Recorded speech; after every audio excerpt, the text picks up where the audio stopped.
I'm going to start with you, Kardinal, today, because you had written on Instagram today a lot of different things. But let me get a sense from you first of what you remember, what touches you about Muhammad Ali. I mean, it's hard to really sum up, and we could be here speaking all day about it. But I mean, for being a young man of color, and especially growing up in Canada, Ali was and still remains one of the best reminders of who you should aspire to be. I think he's somebody that was amazing. He made his own personal journey, and he discovered Islam. He discovered a lot of things about himself and about our community. And what's amazing was he was a real spokesperson for the black community, not just in America, but all over the world. What's amazing is he was, you know, whether or not people agreed with what he felt, he always expressed what he felt, and he was very articulate, and he stood by what it is that he believed in, even when, you know, he may have been reprimanded by anybody from the government to the police to even his own black community at times. He was definitely somebody that believed in everything and stood behind it, and literally, I think, stood behind it till the day that he passed. And that's what's amazing, because a lot of what he believed in was not necessarily popular beliefs at the time. You know what I'm saying? Now we can look back. He wasn't going to fight in the Vietnam War. Exactly. That would have been the peak of it. Right. And at that time, people still viewed the Vietnam War as something positive, something that, you know, everybody was for. It was only years later that they looked back and said it might have been a mistake. But at the time, he didn't feel that he should go over there and kill the same type of people that he's fighting for in America, where he came from. Yeah, and he was stripped of his title for that while he was fighting to stay out of prison. He was denied a license to fight in the United States and denied a visa to go overseas to fight. I want to play a clip of that time, and the clip is from the period of time when he couldn't fight. He had no money to his name. He said he had to break open a piggy bank, get $35 to go to the schools, the universities who had invited him to speak. When he was at one university in particular, a group of students challenged him on his decision. They thought he should have fought, and here was his response to them. Let's listen to that. I'm not going to help nobody get something my Negroes don't have. If I'm going to die, I'll die now, right here fighting you. If I'm going to die, you my enemy. My enemy is the white people, not Viet Congs or Chinese or Japanese. You my opposer when I want freedom. You my opposer when I want justice. You my opposer when I want equality. You won't even stand up for me in America for my religious beliefs, and you want me to go somewhere and fight, but you won't even stand up for me here at home. Your reaction when you see that again, Abdullah? Yes, as you know, it's just so amazing to see Muhammad Ali and the stages of development that he went through. He starts off as a young man in Louisville, Kentucky. This is a very segregated part of the United States. His bike is stolen when he's very young, and so he said, whoever did this, I'm going to whoop this person. And then he starts to train. His training is so powerful, he wins the Golden Gloves, and then he wins the gold medal at the Rome Olympics. He comes back to Louisville, and he goes to the white segregated section, goes to the restaurant and said, I'd like something to eat. And they said, we don't serve Negroes. He said, well, I don't eat them. I just want a hot dog. That's the kind of humor that Muhammad Ali had. But what he did was he had to leave the restaurant. And so from that point, he challenged white supremacy. And this, for me, as a young man growing up in Boston, Massachusetts, where we had de facto segregation, Italian, Irish, you know, black in different areas, you know, I felt that, you know, this man was a champion in the civil rights movement. Then he reaches another stage when he becomes a professional, and now he announces his name. And so he accepts Islam. He's rejected because of this. He holds. This also had resonance because people in America didn't really understand much about Islam itself as a way of life. He continues on in his struggle, and then he refuses to fight in Vietnam. He identifies with Southeast Asians. So the Southeast Asian people and the Asian people, they love him. African people love him. And so this resonated all around the world, and as a young person myself, I was inspired by this as well, and I even asked myself, why should I be fighting people who never did anything to me? And so I became a conscientious objector as well. Fortunately, I didn't have to go through the court cases. I just left before the whole thing happened, and I came to beautiful Canada. And I'm so glad that I came here and became a Canadian and got married and became part of the community. Okay.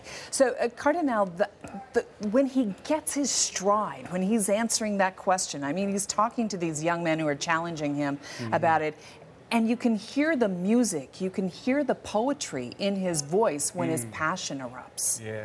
It's incredible. I mean, I think a lot of our community's leaders are what we consider orators, and there's a real difference between being an orator and just somebody that speaks well. There is a rhythm to it, there is a passion in it, and there is something that literally derived from our African lineage. This is something that we've always had to maintain, being the greatest storytellers, because a lot of times when we were stripped of the ability to write down our history, the only thing that we had left was the ability to be able to express things through spoken word.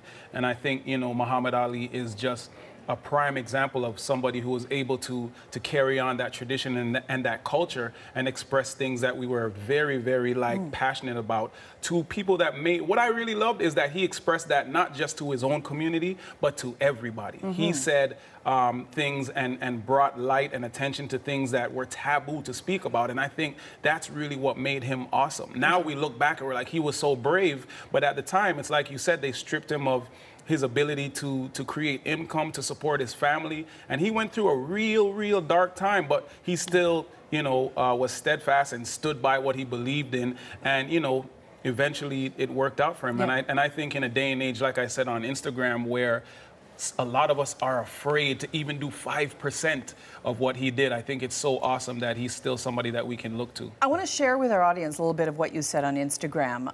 You said Ali was great to everybody, but he showed both young and old people of color how to be brave, be beautiful, be who you are unapologetically.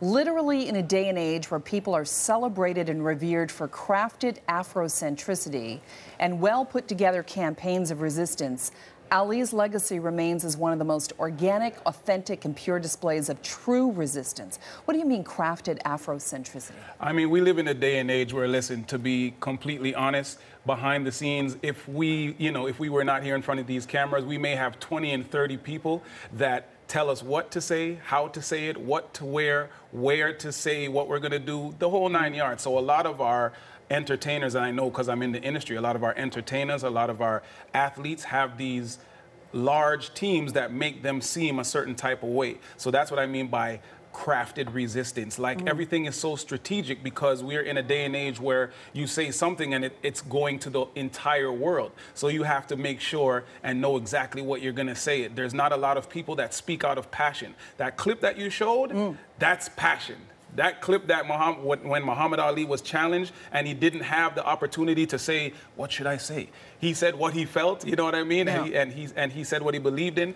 That's what I mean when it's a real organic situation that you're dealing with. And it's hard for someone to ignore that. I mean, at the time, the United States of America believed it was the freest place on earth. They still do. Yeah, and he was was holding up a mirror to that and saying, I'm a living example of not being allowed to be free. Yeah. And he was doing it in such a way that it not only resonated in America, but it resonated all over the planet. And this is the amazing thing about him, that he was able to transcend barriers of race, of color. He was proud of himself. He always maintained his dignity. And he also educated people that the African people in America were not necessarily a downtrodden people, but they were people who were highly intelligent and had a lot to give. So he goes from a so-called poor boy in the South, and now he becomes, you know, the greatest fighter in the world, the most well-known person on the face of the planet Earth. This is an amazing thing.